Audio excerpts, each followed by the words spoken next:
find Thompson again. Welcome to your Wildcat Weekly Wrap-up. The drive and the basket. Mark, 4 seconds. Oh my! This is the 3W.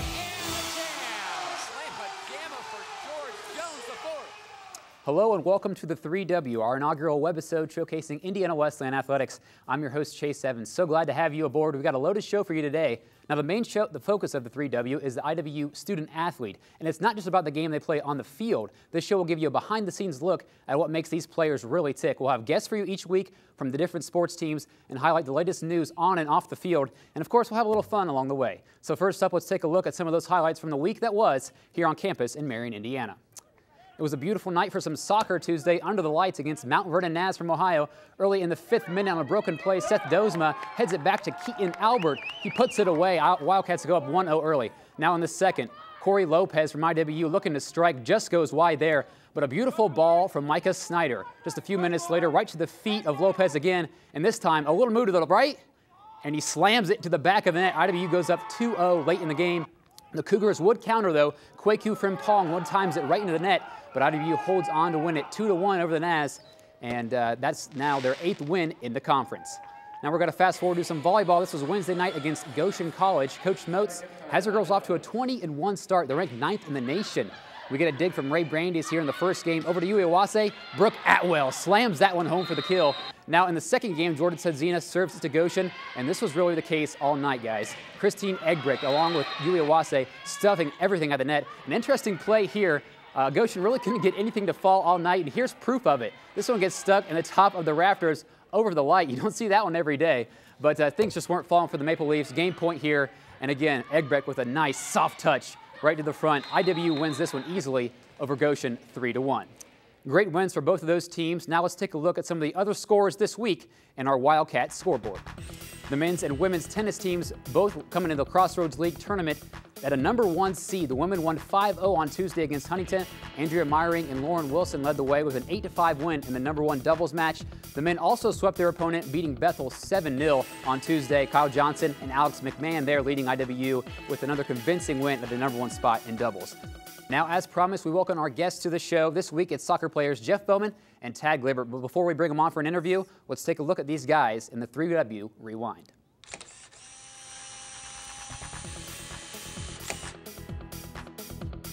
Does it matter? Coach is up. I'm not here. Hi, Mom.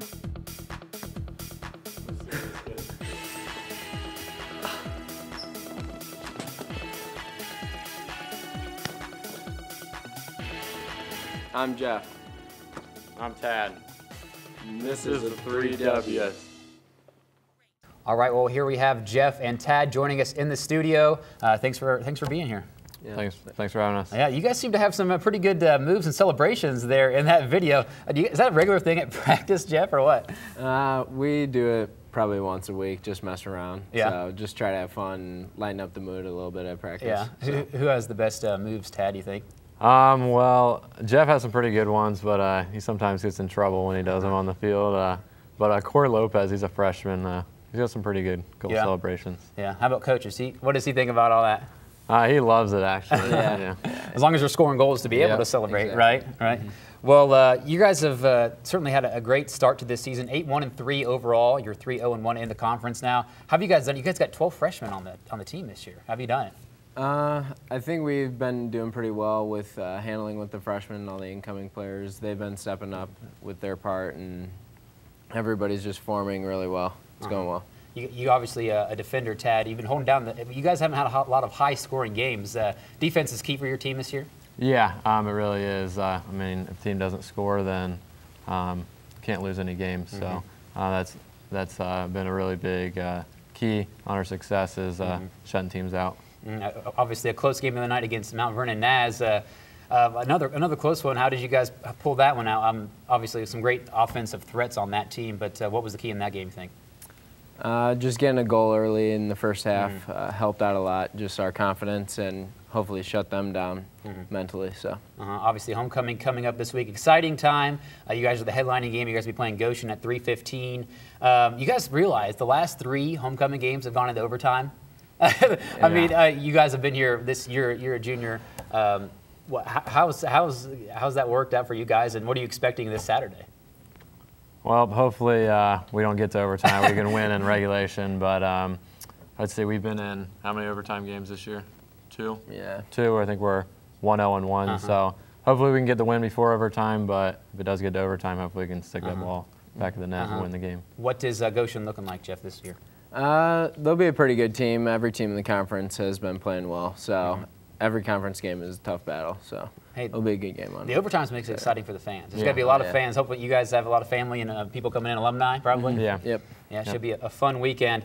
Well, thanks for coming on. Last thing I want to say, obviously, Tad, look at this. He's got the Ohio State jersey on here, #1.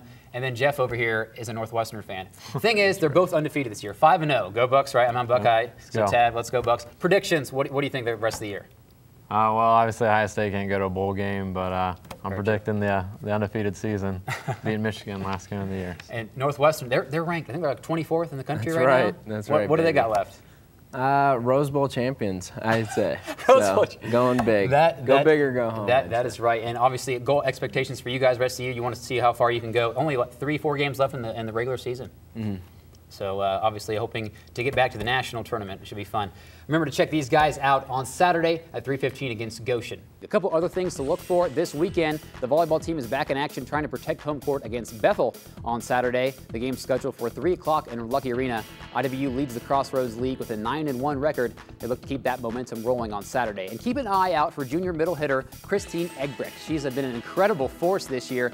And finally, teams nationwide are taking notice. This past week, she was named the NAIA National Volleyball Player of the Week. That's the whole country, folks. She also captured the Crossroads League POW honors. And if you were wondering, the men's and women's basketball teams started practice this week. Hard to believe the season's just right around the corner, so we'll look forward to that as well. Well, that's all we have for you on today with the 3W. Thanks for joining us, and thanks for Tad and Geoff for stopping by. That's a wrap. I'm Chase Evans. We'll see you next time on the 3W.